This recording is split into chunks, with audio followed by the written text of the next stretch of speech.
Here we're going to look at PowerPoint presentations and ways to improve public speaking skills. This is going to be a short introduction here, so start off with PowerPoint presentations.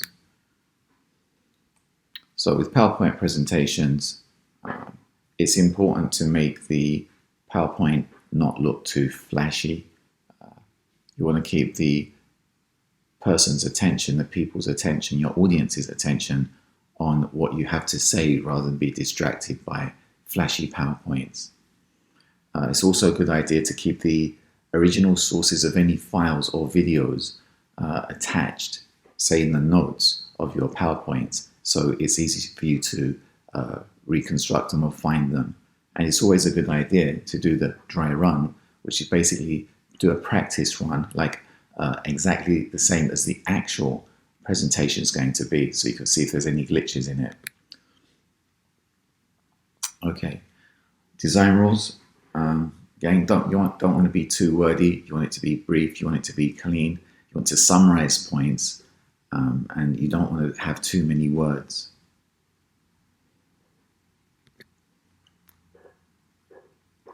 When we discover a new software like PowerPoint and we see how powerful it is, we're often tempted to use everything it has on it. So we want to use block capitals, we want to use bold everywhere, we want to use all the colors, we want to write everything in italics. There's different types of background that PowerPoint presentations are able to have. There's a lot of templates that Microsoft actually offer you. So it's important not to just use it because it's there, because again, that makes everything too flashy, too distracting. So you can use charts and graphs. Again, don't use too many. Again, the message here again is clean and uncluttered. Leave empty spaces. The presentation should be a summary. The PowerPoint presentation should be a summary of what your presentation is about, and you verbalize everything. You elaborate on key points. So there's a software called Grammarly, which I would recommend you use, or something similar, which will check your spelling and grammar. Nothing worse than someone looking at a presentation, there's a spelling mistake. Well, there is one thing worse, actually, at the expense of contradicting myself, is when you look at your presentation and you spot a spelling mistake or error during the presentation. Just again, clean, simple, have an introduction, a summary, have an idea, a good idea of what you're going to go over, and end with a review of the main points. That's pretty much it for PowerPoints. This is very brief, obviously. There's a lot of material available online, which will tell you a lot more than I have, and there'll be experts in the field that will give you even more information. I'm just giving you some basic pointers. So let's look at 10 ways to improve your public speaking skills. I have actually uploaded quite a few videos for this. They're very short, and they'll follow on from this. So public speaking, you may think, when am I going to use public speaking? Well, there's, apart from a class project, internships, jobs, clubs, hopefully you guys will all belong to a club, but there's also going to be family gatherings where you may have to talk. And oftentimes we don't talk at these gatherings when we're asked to. And then after a later time, you kind of regret it because there's not going to be another wedding or another baptism for that person. So it's always good to, my opinion, to hone your public speaking skills, not just for school, not just for class, not just for work, but also for social events and family events. So let's look at slide number one, watch the experts.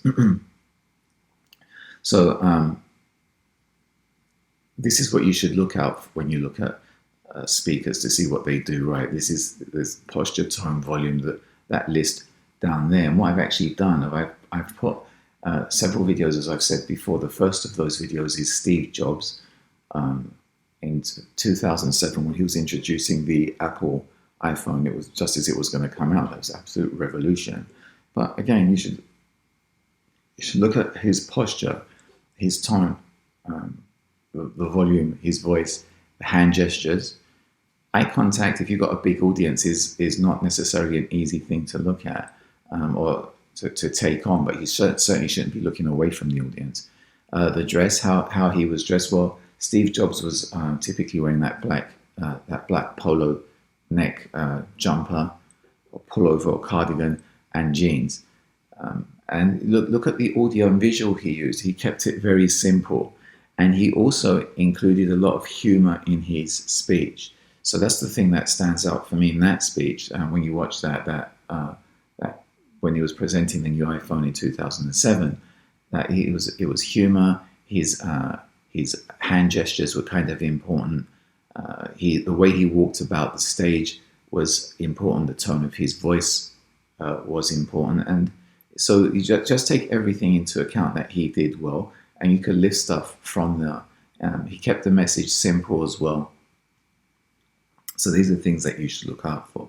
Now, dress to impress. Yeah, well, this is interesting. We'll talk about the ways that people should dress. So there's three basic groups that we look at, which are casual, business formal. And I've got on the next couple of slides, next three slides, in fact, I have just like animations or photos of people dressed in those three categories. So make sure that you dress the part for the event. You don't want to turn up to an event that's casual in business formal, because that's going to make other people feel uncomfortable, as well as maybe you. And you don't want to switch it around. You don't want to turn up in casual when it's business formal, because exactly for the same reasons, everyone's going to feel uncomfortable. So let's actually have a look at some of these. Now, these are just somebody's opinion, and so I'm not sure if that would be totally casual. That seems a little bit more than casual to me that we see in those slides, but that's what some people dressing as being casual, addressing as being casual. So casual dress code for a lot of employers, for their employees, directed at their employees, it means that employees are permitted to dress in a comfortable, informal way. Typically, though, t-shirts, jeans, and trainers or sneakers are allowed in some companies, but not in others. But I think every company is going to turn around and say no to flip-flops and shorts for casual attire. That's taking it a bit too far. But again, if we're going to the beach, then obviously the casual attire would be somewhat different. So let's look at business casual. So again, business casual typically includes slacks, pants or khakis, a dress shirt or a blouse, open collar or polo shirt, optional tie or seasonal coat, a dress or a skirt at knee length or below. So I mean, you could see from the diagram as what I'm referring to. But these are not the be all and end all, and these are not. There's no official definition of what business casual or what casual is, or what even business formal is. These are just generally what people, by and large, tend to think about. But then it could be that in your organization, they think very differently. And when I say people, by and large, it's in this part of the world. If you go to another part of the world, then people, by and large, think about something else. So there's a general understanding in a particular region, but that general understanding in a different region, there may be a general understanding, but that general understanding is different. So there's not a worldwide general understanding.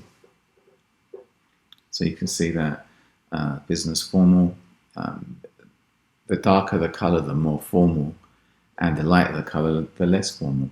So you see the lady on the right-hand side with the white suit, and then the ladies to her left, to her right, to our left, they're wearing much darker suits. So you can see that there does seem to be a difference in the way you view it. It seems very formal, but it's the light colors suggest less formal, the dark colors more formal. And that differs by country as well. Some countries view colors in different ways.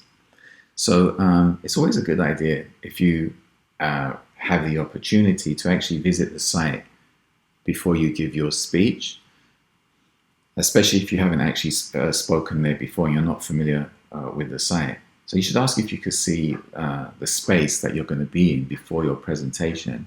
And if they're going to allow you to, and logistically, for whatever reasons, if it may be a good idea to do a dry run in that space. So using your audio visual, using microphones, everything that you're going to use, the projector system, make sure that everything works to your liking. And if you've got time, if there's any issues, then you can try and put them right.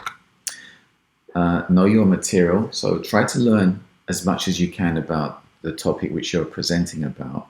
And really, you should know more than what is written on your slides, because you really want to elaborate on the summary points on your slides. So you should know more than what's on there.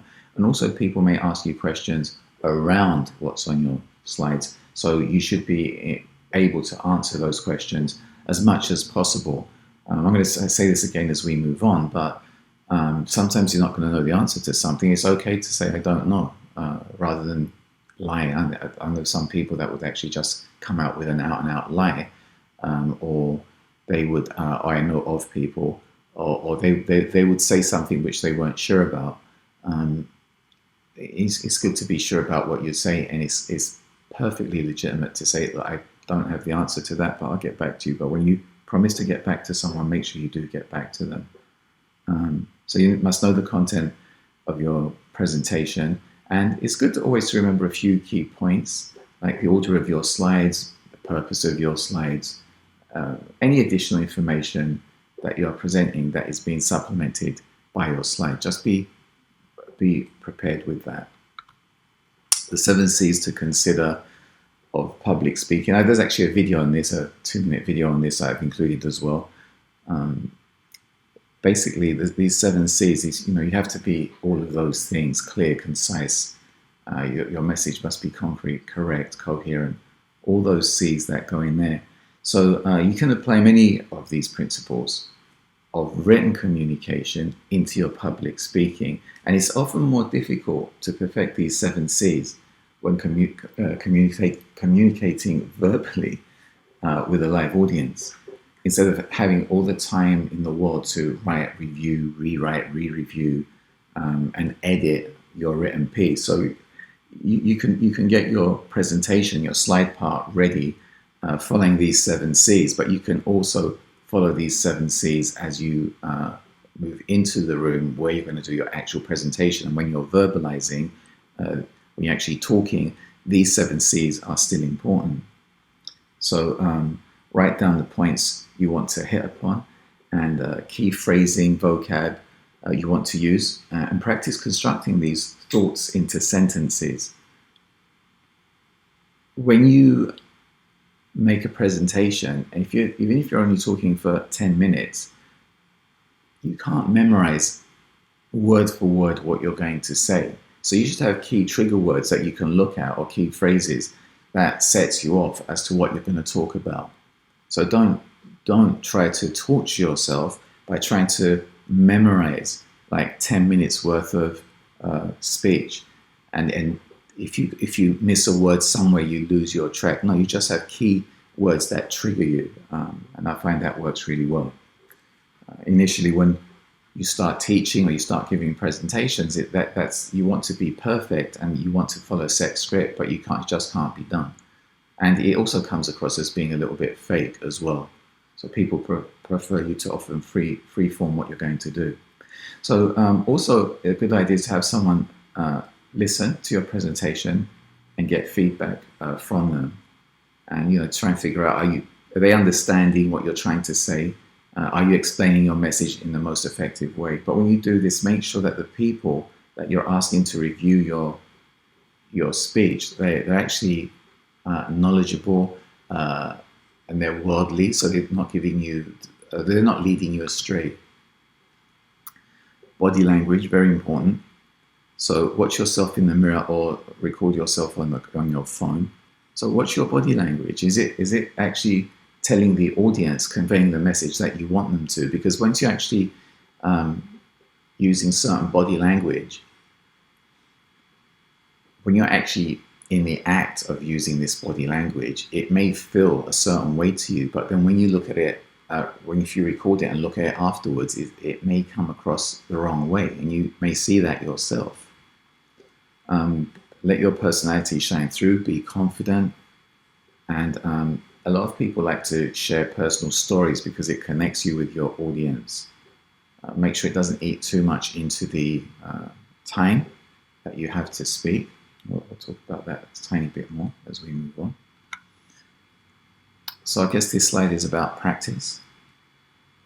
So watch the videos that I've put up, that I've spoken about. So apart from Steve Jobs, there's an President Obama speech. It says the speech that actually made Obama president. He was a brilliant speaker as well, still is. The way that he uses his voice, the way that he moves his head, the way that he uses his hands, and is he holding his hands up high, down low, is he covering himself? Watching Obama's a great thing to do as well. Great speakers like that. I've got another video on what to do with your hands. Another one, I've just included that in the World Championships of Public Speaking. As I said, there's a video on the 7 C's. There's another short video on public speaking, and why do I hate the sound of my own voice. So I've included all of these. Now, after you've watched these, hopefully that's going to whet your appetite, and you're going to look at other videos as well. So after you've watched those videos and you've picked out and tried your presentation outfit, you've actually gone to the space and you've done a dry run, you've studied your material, you've perfected your content and your body language. Now you have to practice it over and over, not just I've done it once and I'm good. So focus on your voice as you practice, and pay particular attention to how you say the words you have written, your attitude as you present, any filler words, any filler words that you use when you're trying to remember what to say. See, there we go. We say a lot, and I remember my dad would always say that he didn't like people that said as they were speaking. And it's just your thinking. And if you're thinking or you're talking informally with somebody, that's okay. But the funny thing is, when you're talking informally with someone, it's less likely that you're going to say You tend to say to fill in a space when you're thinking, because it's when you don't want to make a mistake and you're talking more formally. So you should try speaking without saying I know it's difficult because I do it as well. And I do it just there. So it's difficult to stop yourself saying and it also feels uncomfortable leaving a gap and not saying anything.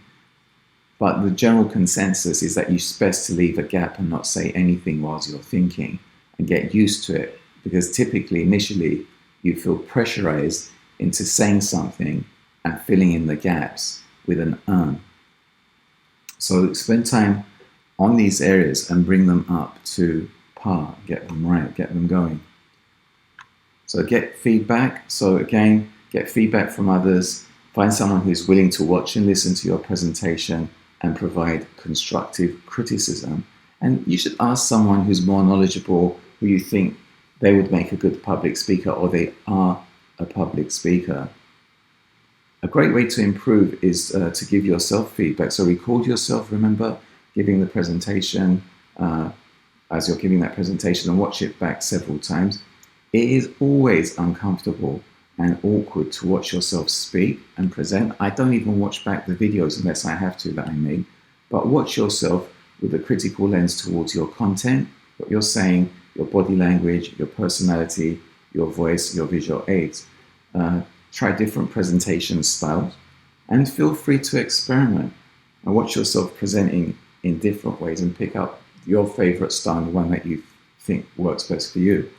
My brother is a movie actor, and I've actually met a lot of actor friends of his, and all of them, when they make a movie or when they make something for the TV, you'll ask them, so did you like it? How did you like it? Whatever you are going to ask them regarding it, and they say, I haven't watched it. And I always found that really strange, that they don't watch their own material. But now, since then, I became a teacher, and making videos and stuff like that, I don't particularly want to watch it back, because you yourself sometimes are your own worst critic, and you're going to find flaws in what you've done, which other people don't even see. But it's always a good exercise to actually go back and figure out any mistakes, anything you want to improve on. But you can only really do that if you're going to watch it back yourself. Prepare for the unexpected, very interesting one. I bought in a speaker. Now I've become self-conscious about saying, I bought in a speaker, and he is a real big shot in business, and it was difficult to get him to come to give the speech. He kind of came in with his security, with his secretaries, and they arrived 1 minute before the speech, his presentation is going to start. Well, of course, everything went wrong. The microphones didn't work, the projectors wouldn't work, nothing would work. So we were in a room with no sound. He couldn't use his projectors or anything. I just watched how the guy actually went on, and he was obviously very experienced, and he actually did his whole speech without any notes, without any PowerPoints, without a microphone, without anything, and he pulled it off. And it was the second time I'd seen him give the speech, and in fact I can say that I enjoyed his second speech where he had nothing. It was just him there talking off the cuff. Then I did the first one where he had all these PowerPoints and presentations, because to some degree they were very distracting. So we do live in an imperfect world. We have to remember that, and not everything's going to go the way it's planned. So these are the common incidents here that you can see: no internet, lost power, etc. That potentially going to throw off your presentation. So you have to think of ways to overcome them. So let's have a look at them. So you've got no internet. What should you do if you've got no internet? Basically, you should actually be prepared to do your presentation without the internet. You should be prepared to do your presentation without showing any videos. If you're planning to show videos but you have no internet, like videos of others or videos that you pre-recorded, you have to be prepared to go on without them. Lost PowerPoint. If you lose your PowerPoint, or won't necessarily lose it, it could be that you've got it on a flash drive, and your flash drive somehow becomes corrupted and you don't have access to it, you should be ready to give your presentation without the PowerPoint. Make sure that you know your presentation well enough to be able to do it without the visual aids. If you feel free, just change up the format if that happens. You don't have to stick to the same format. You know generally what you're going to speak about, and just change it up. And your interaction with the audience will probably change as well, because you're not looking back and referring to PowerPoints behind you. You're looking forward and talking to the audience, and the interaction will often become better than it would have been otherwise. Cell phone rings. Remember to try to remind people to turn their cell phones off. It's up to you how you deal with the cell phones ringing. So the general consensus is, again, the general consensus in the West, in the East, different parts of the globe, the consensus is different. So there's no overall general consensus, but there is, say, a general consensus for the West. So, and even if you know what the general consensus is for the West, and we're in the West, and you don't agree with it, you don't have to stick with it. But they say that basically, if a cell phone calls, then if there's a cell phone rings, then you shouldn't actually make any issue of it, because people know then to turn it off. If they say if a cell phone rings for a second time, then you should pause for a second.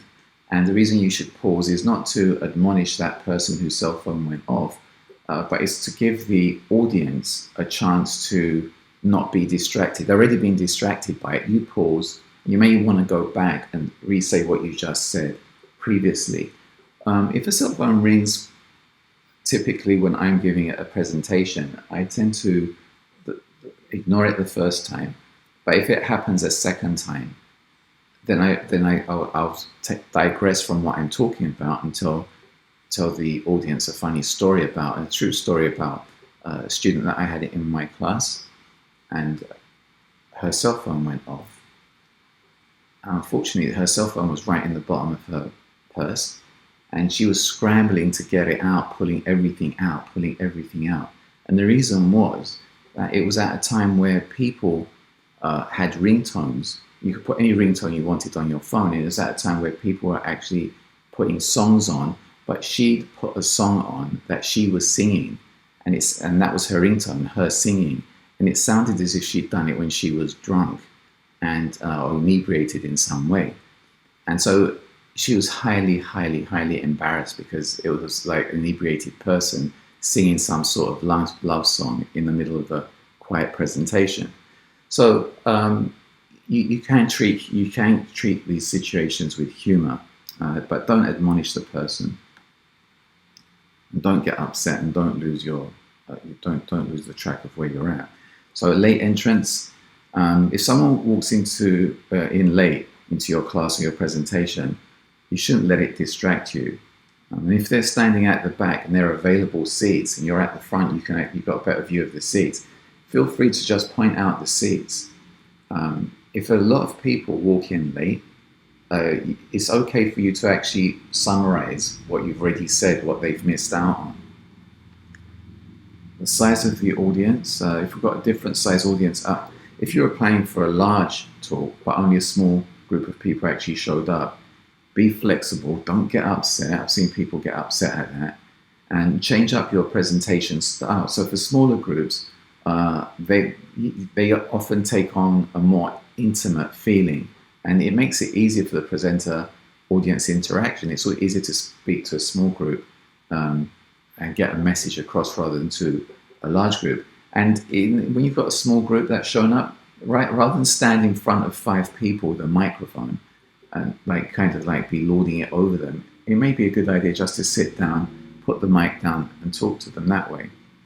If, on the other hand, you're actually playing for a small group and a large group of people are trying to get in, it's okay to only allow in the number of people that the room can accommodate. And in fact, in most jurisdictions, that's the law, that you can't go over the room capacity anyway.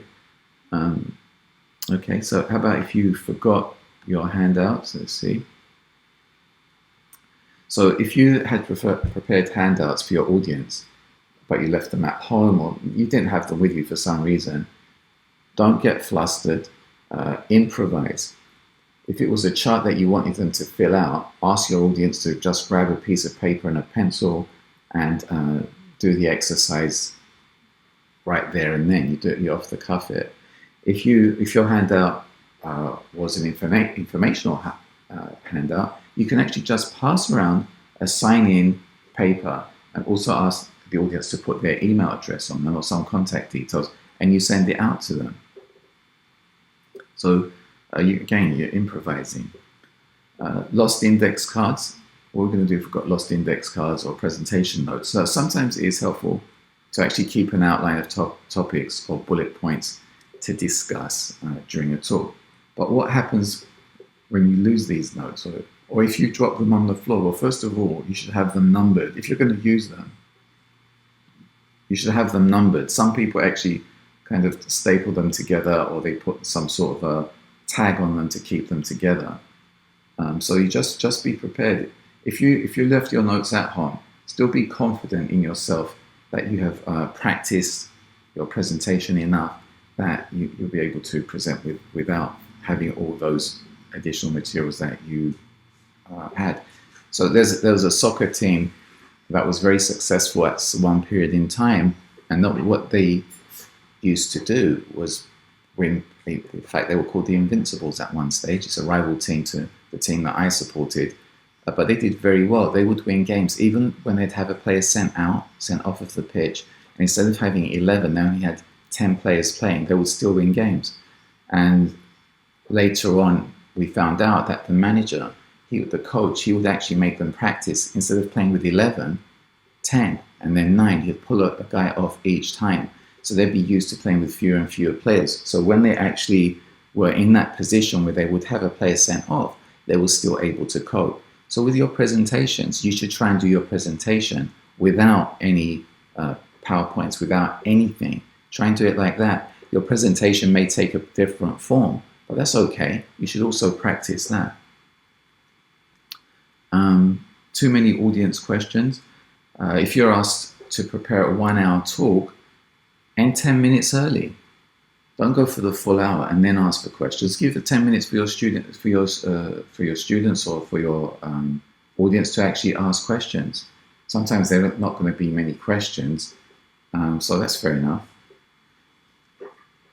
Okay, so other times there's going to be too many questions, and when there's too many questions, then what do you do then? Well, you have to actually say, I can only take 2 more questions, or we've only got 5 more minutes for questions. But even in that situation, if you have time as well, you should be able to go at the end of it, at the end of the presentation, maybe make yourself available to them to ask those additional questions.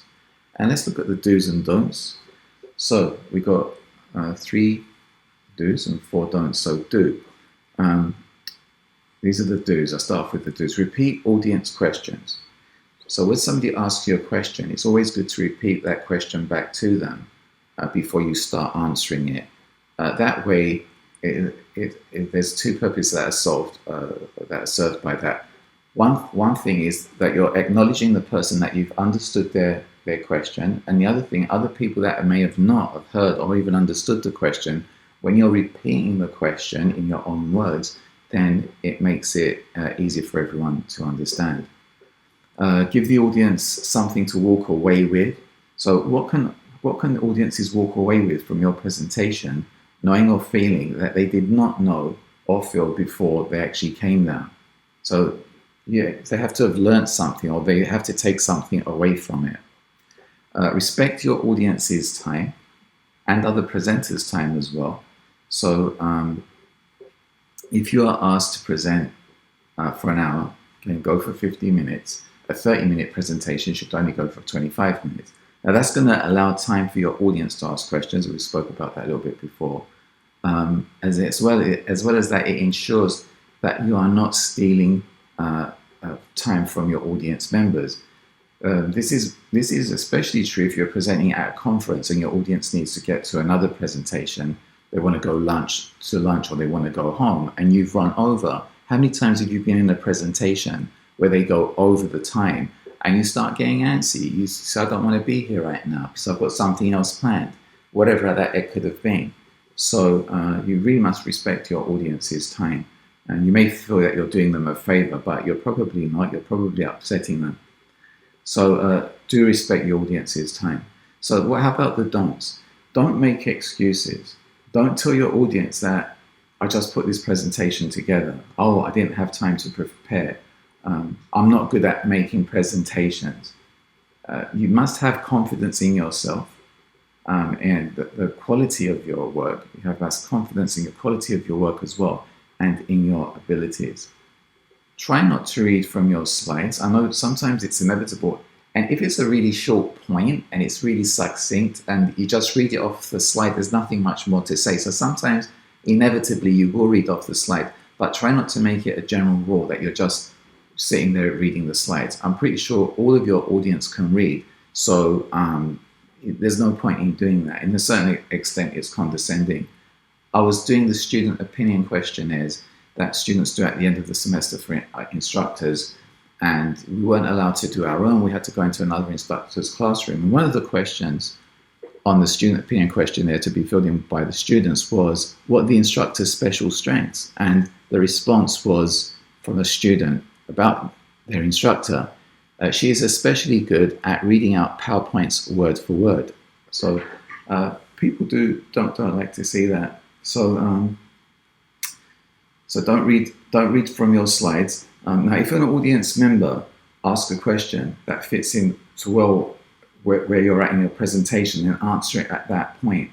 Now, some people say if a student or one of your audience asks you a question about a topic that's coming up in maybe 5 or 6 minutes, and they're kind of ahead of the curve, again, general consensus in the West is to answer that question and then go back to wherever you were at.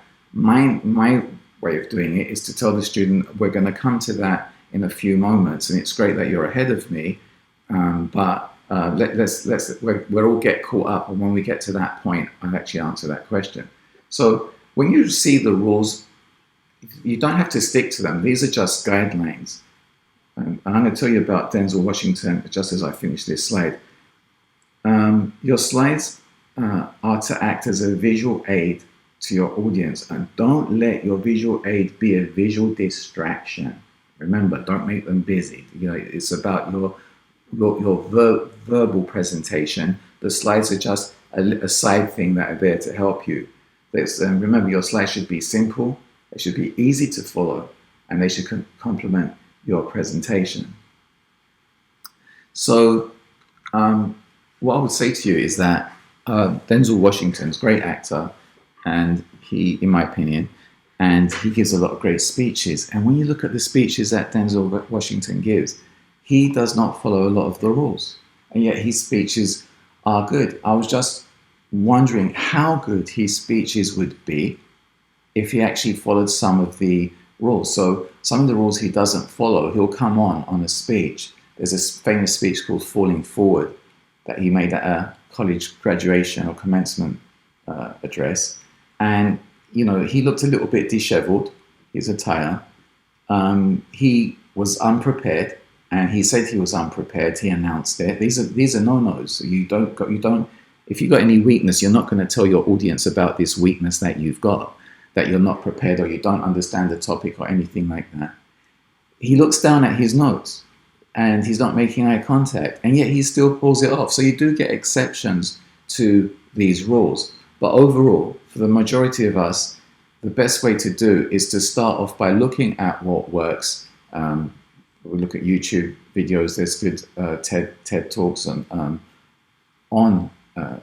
the internet, on YouTube. So we look at that, tape ourselves, see what works, keep it clean, keep it simple, be prepared.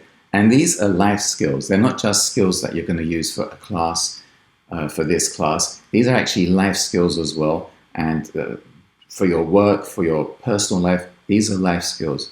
So spend some time learning them.